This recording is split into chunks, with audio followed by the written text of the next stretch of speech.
to me, it's a big warning sign. When the mass public starts to dump those and they start to panic, it creates a precipitous fall. The banks are going to get hit, share prices are going to get hit. This is an opportunity, but for those who are over leveraged and just piled in and bought a lot of properties at these, what I believe, lofty pricing, it's going to be very painful. Going to get ugly out there, says our next guest. The housing system may be under a lot of stress. The banks know something we don't. How is this going to translate to the financial markets? Chris Vermeulen joins us today. He is the chief market strategist at thetechnicaltraders.com. Link below to learn more about Chris's work. Welcome back, Chris. Hey, thanks, David. Always a pleasure. We're going to start with something we don't usually talk about every single time, but something that affects everybody, whether or not you're in the markets. It's irrelevant. Housing affects us all. How are you reading the Canadian housing markets? And U.S., of course. A lot of my viewers are based in the U.S., but I think there are similarities playing out. You're an expert on real estate, actually. People probably don't know that about you. Let's get your take, and then we'll get into the details. Sure. Yeah, there's a lot going on in the real estate market. I was talking to somebody, this was late last year, and he was talking about how he had to sell his house soon because in April this year, his mortgage was going to come up for a renewal. He was paying like 1.25%. He had some crazy, amazing rate, but is going to renew at like 5.5%. And he's like, I'm not going to be able to afford my house. And most people always buy a house, stretching their upper limit. And in Canada, more specifically, most mortgages are 3 or 5 years, and we're coming up to that from the COVID bubble. This is year 3, and really over the next two more years from now is going to be this bloodbath of people having mortgage rates that are going to skyrocket, quadruple in value potentially, and hit them with these massive mortgage rates, and they're going to go into default. And I think we're going to see this slowly continue to pick up. We've got real estate pricing is going to start to struggle more and more. And there's a chart here that shows some U.S. real estate construction permits here. If we take a look at this chart, this is just one of many, but this is single family housing construction starts. It broke down back in 2021, early 2022, and it has kind of climbed its way back up. Now, I'm a chartist. When I look at chart patterns, to me, this is a sign that things are really breaking down, and this is just a bounce. There's kind of this final push of typically what happens is after there's been a really good investment, real estate has done well, stocks have done well. When there is a pullback, especially a fairly decent one, we had about 18% pullback in my area in real estate value, people pile back in. They think it's reset, and they drive the markets up for a final kind of bounce. But overall, if we look at, there's other charts in this data, which I don't have here, but we look at multifamily construction starts. They've skyrocketed, and that is because savvy real estate investors. I'm a big fan of multifamily. I have multifamily properties myself. It's the last spot right now you can squeeze a little bit of profits out of these buildings. Materials are up, labors are up. You have economy of scale when you build multifamily. And that's why we're seeing them skyrocket. Happened back in 2007. We saw a huge rally in multifamily starts. And that's because investors are saying, hey, that's the only spot we can get a little bit out of this market. And then we see the financial sector and real estate pricing really fall apart. And there's a really good chart. If we take a look at the real estate ETF, this is a pretty interesting a way to kind of see what's going on in the market. Let's just go way back here to here we had 2006, 2007 was the last time we saw very similar housing starts for multifamily and single family dwellings. And then of course we had a big sell-off. Well, we had this similar type of blow off phase. We've seen real estate cool off, and it's put in this big pause. And this is the 2007, 2008. Well, we've done the same thing. We've pulled back. We've got this pause right now, and people don't realize real estate is primed and ready for another major leg down. If we look how much it collapsed last time, it was about 64% in owning a real estate ETF. That's how much could fall. We could see another huge collapse in real estate itself. And now this is a bit different than holding your house. Doesn't mean your house is going to fall 50% in value. This is more so investors panicking out of real estate companies who own a lot of real estate, and they'll drive the value down. But this just is a really good visual of Average market participants right now are thinking real estate's a buy. This is a complacency type of move. They think real estate's good. They're buying right now because there's been a pullback. But the reality is, I think we're going to see this collapse. And banks are going to be, as you said, David, on the other end of this, holding all this debt of real estate, going into foreclosure. People can't pay their mortgages, and they're going to have a ton of properties valued much less than their mortgages. And it'll be kind of rinse and repeat from the last, more or less, financial kind of crisis. Before we continue with the interview, I want to tell you about another way to allocate your assets. Well, with alternative assets, stocks and bonds are far from the only options we have nowadays, especially since some pundits believe and have speculated that risk assets are now overbought. Our sponsor today, Masterworks, focuses on contemporary art, a segment of the overall art and collectible market that over 63% of wealth managers have already integrated into their wealth management offerings, according to a survey in Deloitte's 2023 Art and Finance Report. And their art investing platform makes it cheap and easy to get into the market compared to the usual barriers of entry with this type of asset class. In fact, Masterworks has distributed back a total of over $60 million in investor proceeds across their 23 exits to date. Masterworks offers blue chip paintings, specifically post-war and contemporary art, to investors in the form of securitized shares. Some of Masterworks' previous offerings include legendary artists like Picasso, Basquiat, and Banksy. By using my special QR code, link here on the screen now or link down below, you can skip Masterworks' waitlist and invest right away. I've got a few clips from the CBC who's done a very good job analyzing or reporting on what's going on in the Canadian housing markets. Take a listen to this clip. I'll play it for the audience. It turns out banks right now are building a bomb shelter. Just this quarter, Canada's big six banks have set $4.3 billion aside to cover bad loans. That's almost double what they set aside in the first quarter of last year and more than 11 times what they set aside in the first quarter before that. Banks are setting aside a larger amount of money than they ever have before. Not just now, but in the previous quarter and in the quarter before that and the quarter before that. The experts we spoke to say a big issue has to do with home ownership. Interest rates rose fast and by a large amount in a way that's never been done in Canada's history. So that's kind of the issue you were talking about. Foreclosures are probably predicted by the banks because people are refinancing at higher rates. So how's this going to impact the banks, in your opinion? Oh, they're going to get hit real hard. I think they're going to see the share prices fall down, earnings are going to collapse, and then of course interest rates will eventually start getting cut from the Fed as blood hits the streets, and they need to try and lower rates to save people, save investors, and we're going to see the banking system get hit very, very hard. It's an opportunity. Short term, it's going to be painful for a lot of people, but it is an opportunity. My dad was huge into real estate. He had over about 1,500 units at one point, and he gave me a box of his real estate stuff. And he literally had banks, this was like 20 plus years ago, send him and call him packages saying, here's an apartment building, like, give us an offer. And so him and his partners would go and buy apartment buildings out in Edmonton and Calgary and all these places for like 25 grand a unit, and they'd buy multi-hundred units, and then there would be a rebound and they'd sell them for like 75 grand a unit type thing, the whole building. So these are opportunities, but the banks are going to get hit, share prices are going to get hit. I believe most equities are going to crash, and a lot of assets as well, real estate and commodities. There's going to be a lot of selling. So this is an opportunity, but for those who are over leveraged and just piled in and bought a lot of properties at these, what I believe, lofty pricing, it's going to be very painful. They're going to have to hold through it if they want to and be able to service the debt when things get tough. I'm just going to read to you a few stats about how exposed the banks are in Canada to real estate. So according to Bloomberg, when it comes to commercial real estate, we're not talking about commercial here, but just as an idea, real estate loans, a question mark for Canadian banks' profits. Commercial property lending accounts for about 10% of the loan books on average at Canada's 5 largest banks. When it comes to residential housing, which is what we're talking about, according to the Seeking Alpha article, Royal Bank's exposure is roughly $367 billion, which is a significant chunk of their balance. So it really depends on the bank. Real estate, commercial tends to be less exposed, or there's less exposure to commercial than housing. So housing seems to be a problem in Canada. Less so for the U.S. though, right?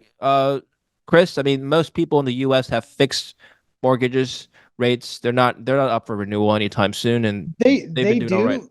Yeah, you're right. It's not the same. Mortgage rates they get locked in for like 20, 30 years in the States, but the problem really isn't so much the reoccurring or the change in mortgage rates so much. The problem is people, their psychology. They buy a house that's beyond their limits. If things get tough or if they lose their job, they're not going to be able to pay for it. And that's kind of one of the problems. Like, we're just starting to see unemployment cross above the 24-month moving average. Almost every time we have one of these red lines, these periods, we go into some type of financial crisis, and people just can't afford their mortgages.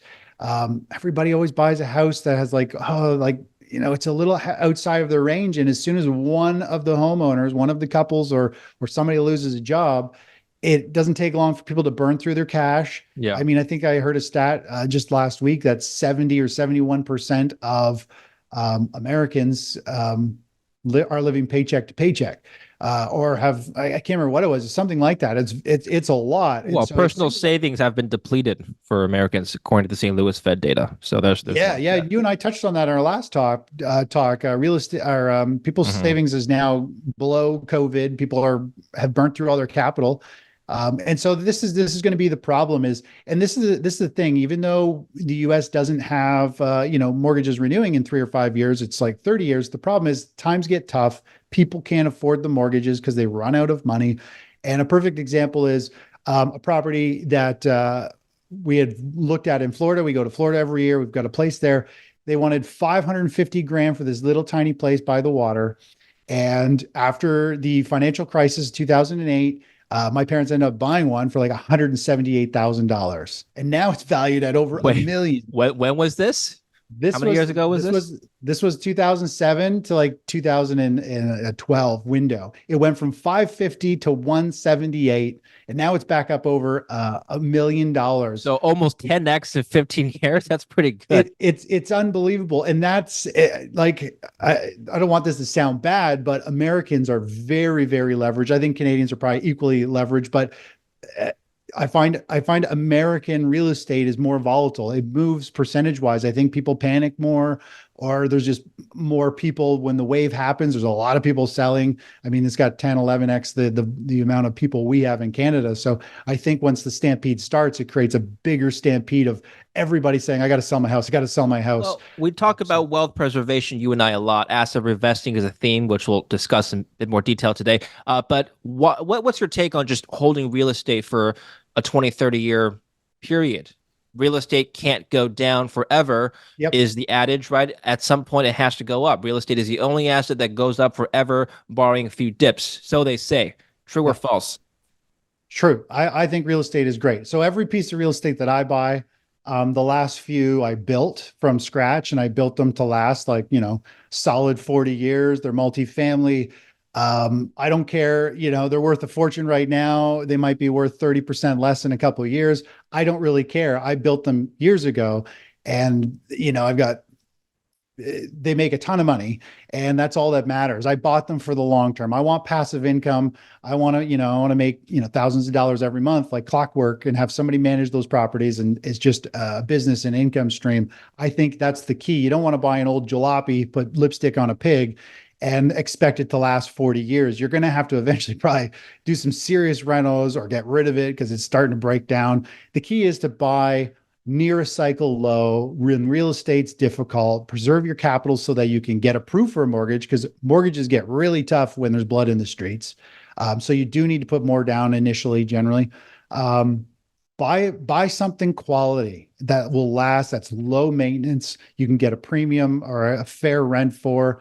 I'm a big fan of buying everything I have is for high-end people, like higher net worth individuals. I don't want cheap little apartments or little bachelor pads. I want people who have strong income, or they're retired and they're easier to work with. They have the money. And they just value your property and your belongings a lot better than younger, cheaper people, right? So I'd stay away from the low income pocket when it comes to real estate, and focus on having a handful of really nice properties that are going to last a long time. Buying right now and holding 40 years, you're probably fine, but you're definitely, you're not going to see a lot of equity value increase for probably some time, I think. Let me share with you another clip from the CBC now. This one has to do with housing supply. This is a pretty interesting clip. Take a listen.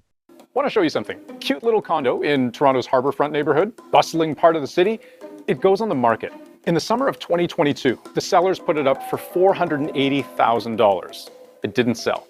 Early 2023, it's back on the market for $460K. No luck. Later that year, posted again at $450K, still nothing, and a few months ago, the sellers tried again at $430,000. No takers. This condo was sitting on the market for more than 400 days without a sale. Right now, in Canada's biggest cities, there's a ton of condos like this struggling to sell. Condo sales in Toronto, for example, haven't been this low since the financial crisis in 2009. What's your take on this issue? The title of this video is "Why Are So Many Big City Condos Sitting Empty?" Do you have an answer to that question? Because everybody just built too many. I mean, it is, I drive around here. The amount of multifamily and new subdivisions going in is scary. Our town had just had a record amount of new starting builds. They actually just put a freeze on it last year that no new permits can go in. Everybody's just piling in, thinking there's easy money in it, and that's how we know we're in a bubble. It's pretty scary. A lot of people are going to get hurt. One of my good friends, his dad is huge into subdivisions, and a bunch of their deals, their investors literally dropped their money and walked away. They said, "I'd rather just take this loss and move on." He's like, they don't want any part of it. They've seen what happens, and unfortunately, the momentum for real estate has ended. So there's just a lot of properties up for sale and getting built. Like, so many right now that there's just an overabundance of them, and not enough people at this point to fill them. Okay. So bottom line then for real estate, are you staying away from the real estate ETFs? Well, you don't like shorting, right? So you're just staying out of them for now?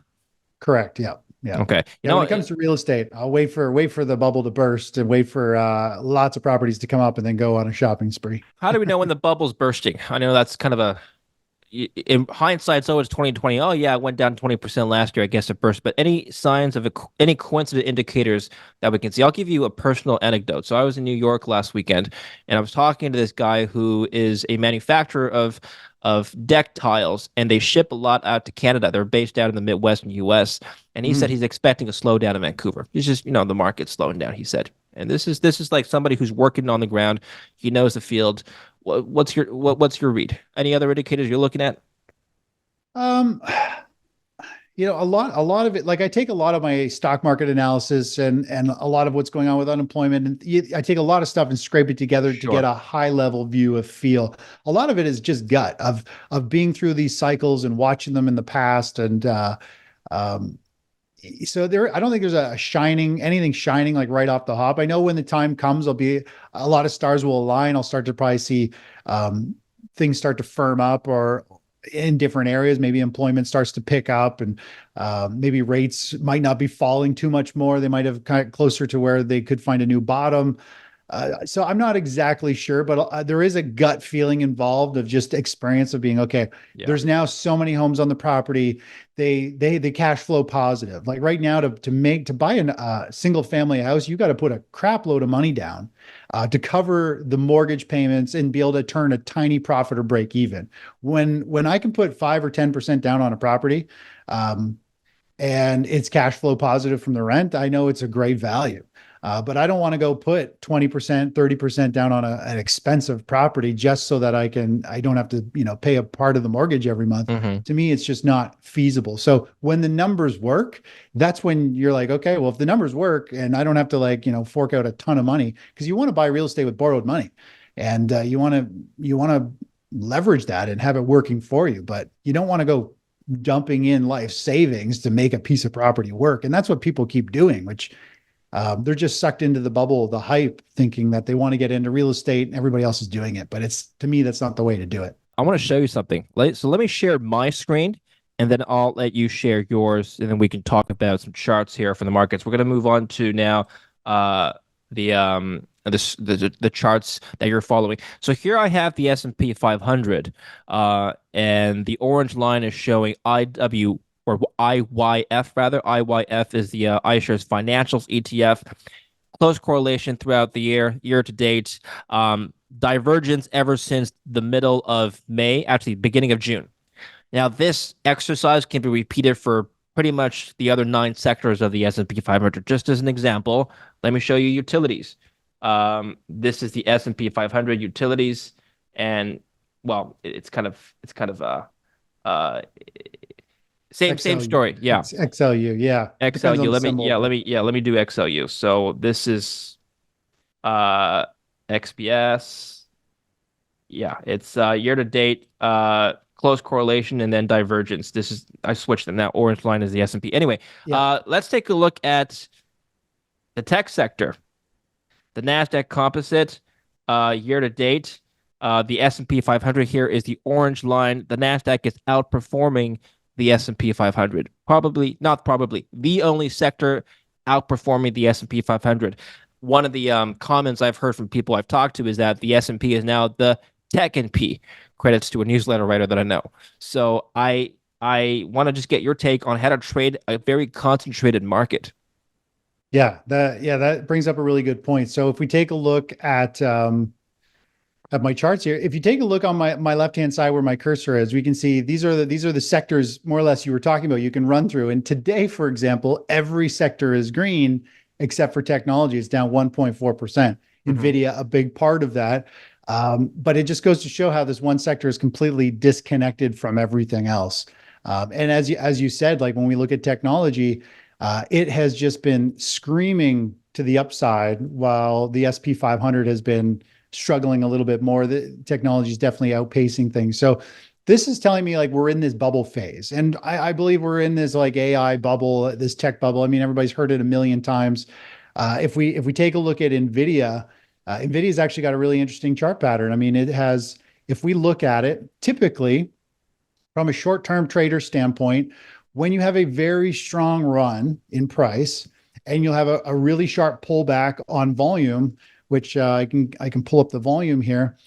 For example, here we had a run up of multi-day volume.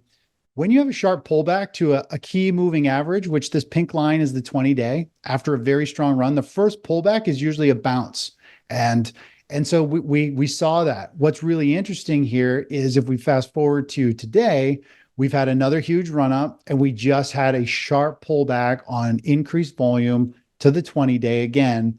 And when I look at my short-term analysis chart here of NVIDIA, we've got this lime green, and this is telling us it's an oversold condition. People are panicking, and it should bounce from here. Now, it might not make new highs, but it should have a bounce, and it is starting to bounce from early this morning when it kicked in. So it's going to be very interesting that NVIDIA could still have quite a bit more upside. The last time we saw this type of scenario, we still saw a very big run. In fact, this type of pullback can be the halfway point. You have the first half, it pulls back, it puts in the second half. So NVIDIA could still have this blow off phase. We just saw the world, like the most inflow into technology funds ever. And that means the masses are piling in. And while I feel like the market is trying to top and is getting close, the biggest moves in most trends happen right at the very end. And while us as investors are going, or at least most of us, I think, are getting very nervous about the market topping and NVIDIA topping, the problem is you have the herd of average investors who pile in at the last minute at the same time, and they can shoot NVIDIA rocket higher for like a crazy parabolic move from here. So we could still see NVIDIA just based on this chart. We could see, I think we could see it run to potentially $200 if this reverses and we have that final blow off phase in the second half of this move. And that's going to keep the tech sector moving up. It's going to keep the major indexes moving up. And again, when we look at the general sectors in general, which is to me more so the Russell 2000, I mean, we're in this complacency move. The Russell might work its way up, but I believe we're going to go off a cliff here and sell off. And this is kind of, I think, what the financial sector will eventually do as well. Financial sector is pushing up near these highs, but I believe it might be putting in more so of a major top. I think banks see the end coming. And I think we're going to see something very similar to this COVID. We got up, we poked to a nominal new high, and we have a big correction. So I think the banking sector is going to have a very big correction, just like in the financial crisis. I mean, I think we could see much more than just this pullback. I think we could see back down to the COVID. I think a lot of sectors and indexes could get back to those COVID lows or lower. It's a long ways from where we are. Well, generally speaking, Chris, when you see most sectors diverging from the S&P 500, trailing down, and only one sector outperforming the rest, what does that signal to you? Yeah, it means it's a sector-driven market. One sector is doing almost all the heavy lifting. A lot of people are moving out of stocks. Last week we saw distribution selling. We had one big high volume day. Everything got dumped. I think we're seeing a lot of money move away from more or less small caps and risky stocks, and they're all moving into technology. But to me, it's a big warning sign. When you have divergence of most stocks going down, but one sector is going up and it's dragging the entire index higher with it. Yeah. When that one sector rolls over and dies, it's going to be a bloodbath, because not only will the stocks that are already going down pick up speed and sell off even faster, but now you got these heavyweight techs that everybody is in, and those are going to sell off. And when the mass public starts to dump those and they start to panic, it creates a precipitous fall. And this is like one thing a lot of people don't even realize when it comes to dividend stocks. I think it's SPYD, I think is the dividend stocks for the SP 500. So, David, this is something a lot of people don't understand. Most investors are big, heavyweight investors in the market are 45 years plus. They own majority of the stock market. Well, they get into dividend stocks. They're told to dividend reinvest, all that stuff. Well, the people who own the dividend stocks, they saw during COVID, they saw their portfolio fall 47%. For those who said, their advisors are saying, hey, move into dividend stocks, collect the dividends. They're slow, big blue chips. They'll be safe.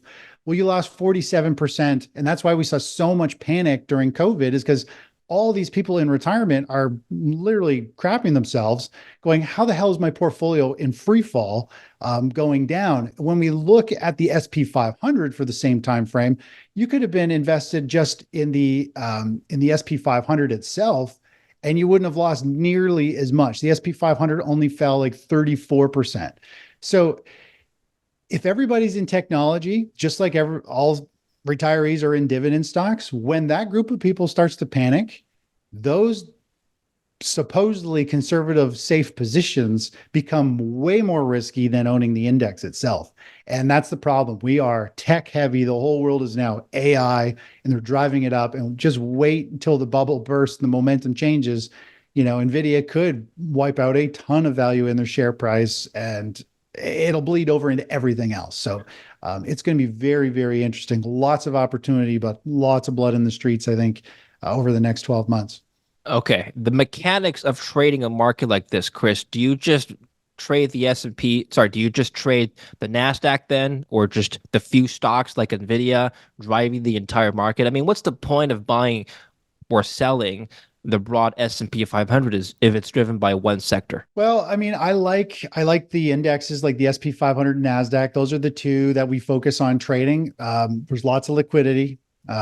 So we can move in huge money, huge positions in a blink of an eye, and get in and out.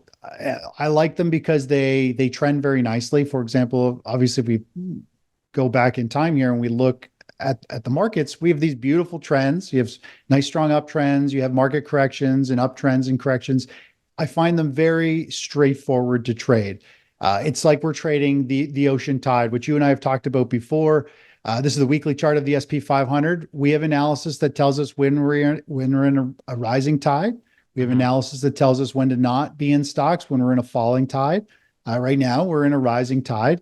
And when you can understand these things, it allows us to just safely kind of navigate these markets and move around. I mean, 2022 was the year we traded the US dollar index ETF. It went up 18% while the stock market sold down, 24% at one point.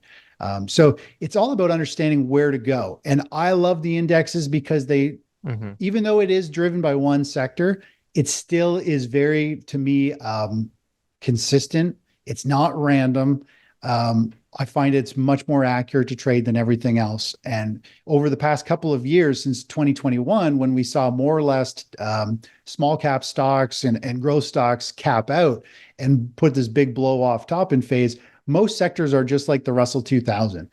They are chopping around. They're in favor for a month and then they're out of favor. They're in favor, they're out of favor. I've got our hot list that we follow and we track.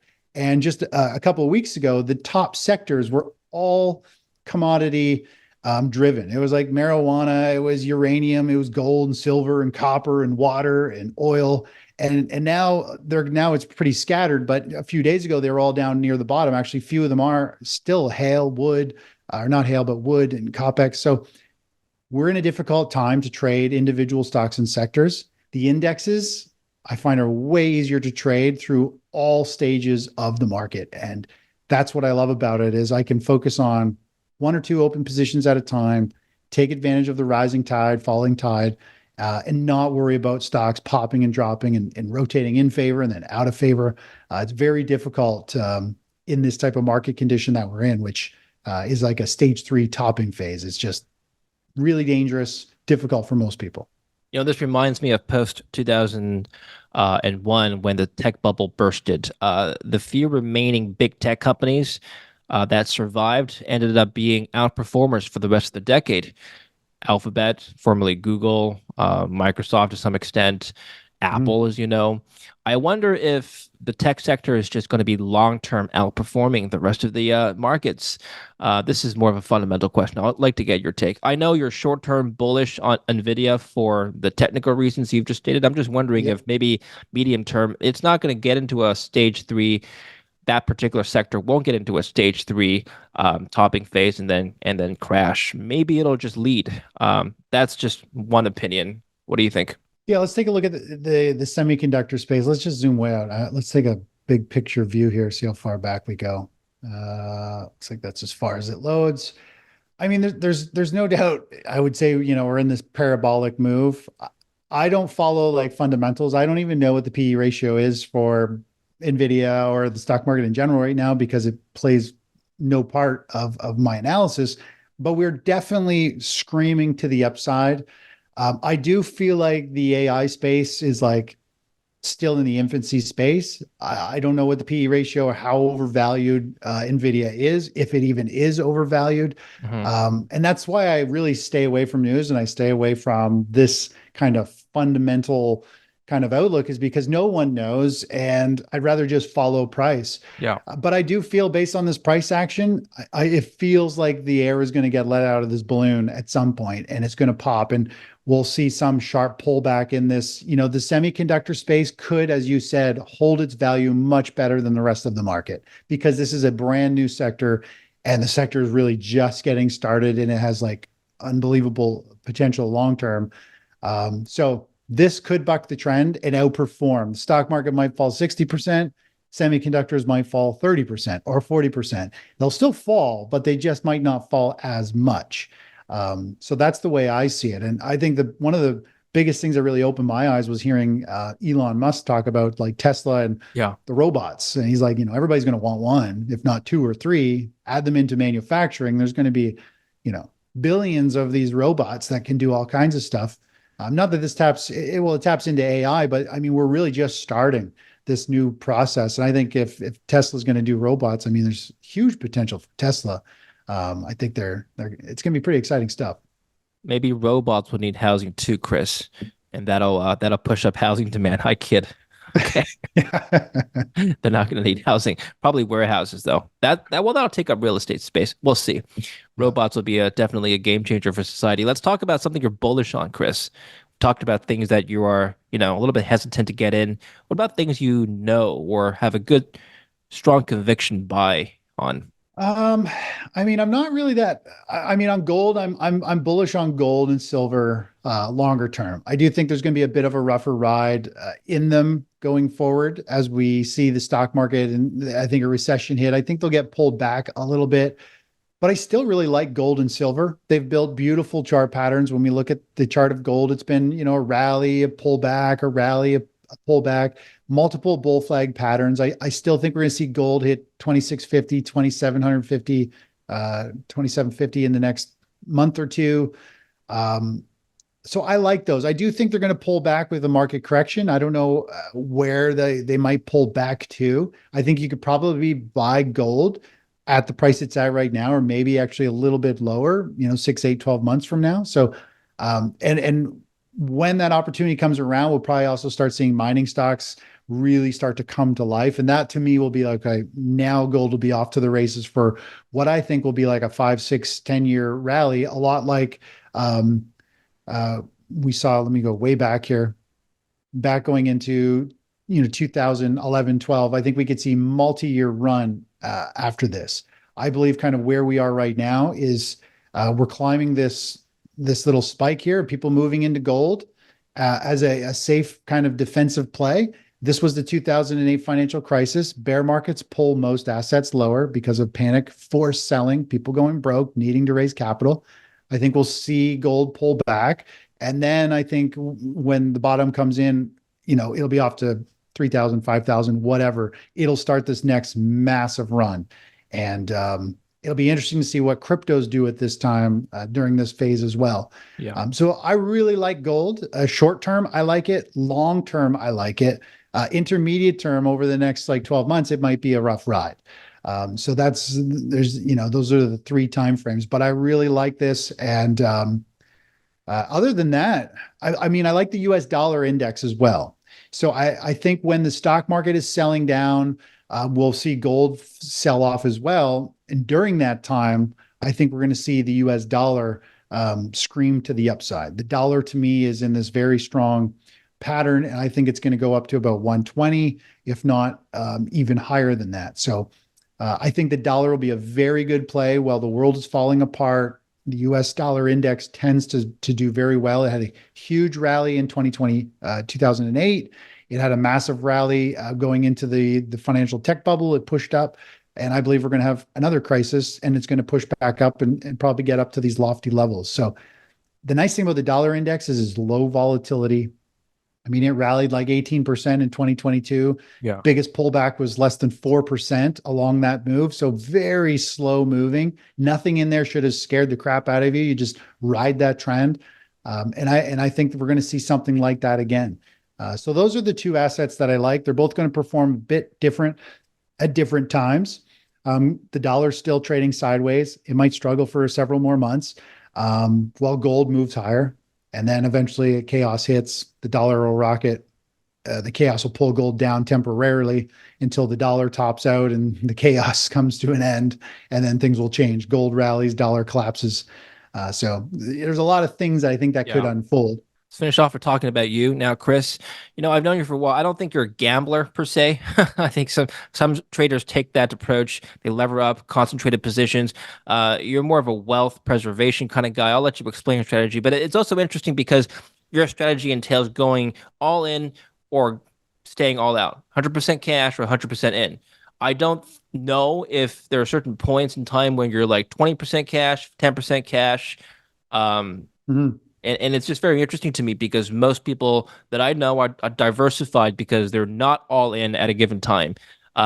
You are at some points in time, and you're still not, I would say, somebody who takes excessive risk. Please explain. Yeah, so I think there's this huge misconception of risk in general. So people see my strategy, and I call it asset revesting or revesting, and more or less we were in one asset at a time. And so if the stock market is favorable, we move 100% of our money into the SP 500 and the NASDAQ. We split our portfolio down the center.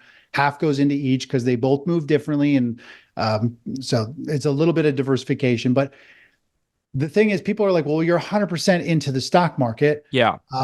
That is super risky. You're in, all your money's in one basket, in one position. I'm like, well, the way I see it is, well, you're diversified in a whole bunch of crap, and they're all much more volatile than what we're holding.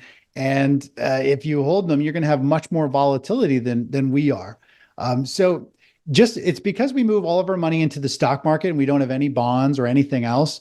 People get nervous, but the reality is we manage those positions our biggest drawdown is less than 6%, whereas a lot of people with their portfolio can lose 6 or 8% in a week, with a fully diversified holding bonds and things like that. So what we do is I identify what asset class meets our criteria of low of volatility, of trends, and all these things, and we move our money into this sector. Now, this is an example of COVID. I should show one of maybe next time we're on here of 2022, how we navigated the falling market and continue to pull money out of the market. But more or less, we exit the stock market, which is the SPY, because it gives us a sell signal, red bars. We moved into bonds and 100% into bonds, and bonds rallied like 19% for 9 days, and it hit all of our targets. And then nothing else met our criteria. So we close the position and we move into bill, which we earn a monthly dividend. And we sat in cash until there was a new trade set up. And these are like the three assets. We trade the US dollar index as well. There wasn't a trade at this point, so I didn't add it in here. And then, of course, once the markets firm up, we'll move back into the stock market. So the key here is our drawdowns are very low, less than 6%. The average portfolio has about 35 to 50% drawdowns during bear markets and corrections. We're like, an eighth of that. We're less than 6%. So if you can look at it from a risk point of view, we risk a lot less because we rotate into whatever asset is going up. We don't hold stuff going down. If the stock market goes up 10% and bonds go down 15%, which is, it's possible. Bonds have fallen like 40%. You're gonna take a big loss because you're diversified and you're holding something that's going down. So I'm just like, hey, if something's going up, let's move in, let's hold it. And we scale out of it as we hit targets. And as we scale out, we move that money into bill so that we're still earning daily interest. We get a monthly dividend check so that our side capital is still protected and growing. And that's just how we rotate. We rotate through these various markets. It is very different. People from the outside says it feels really extreme. But once they do it, they're like, I wish I knew about this 15 years ago, because we can just dance through this market. And it's something that most people don't do. Great. Well, click on the link down below to learn more, and follow Chris there. Thank you very much, Chris. We'll speak again soon. Great updates today. Yeah, thanks, David. Always a pleasure. Take care. Pleasure's all mine. And thank you for watching. Don't forget to like and subscribe. Follow Chris down below.